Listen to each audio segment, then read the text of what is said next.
Hey Hunter, so see if this helps. If not, I am holding a help session tomorrow. If I remember right, it's at 12 o'clock, so you could always come in and I could do more examples with you. I'm also going to attach the notes, like completely worked out. I don't know if that'll help or not, but so you always start with the inside first. So it's telling you that the inverse tangent is 3/4.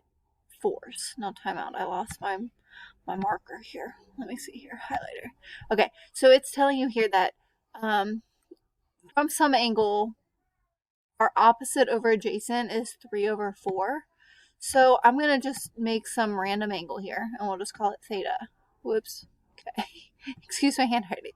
And I know tangent's opposite over adjacent, so my opposite side across from that angle would be 3, and my adjacent side to that angle would be 4.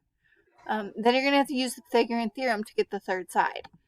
So I would do 3 squared plus 4 squared equals my hypotenuse squared, so c squared.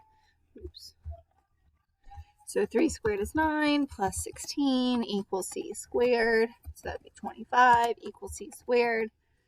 And so 5 would equal c. And so you're going to do that on all of them. And it's not guaranteed to be pretty like that, but a lot of times it is. But it's okay if it does end with a square root. So I know that's now 5. So now from that, like this essentially, what I highlighted in yellow gives you the triangle you need. So now I'm finding the cosine of that. So we know cosine is adjacent over our hypotenuse. So the adjacent side is 4, and my hypotenuse is 5. So my answer is 4 over, sorry, I'm using my mouse to write, 4/5. And that would just be your answer. So yeah, use what's inside the parentheses to set up your triangle.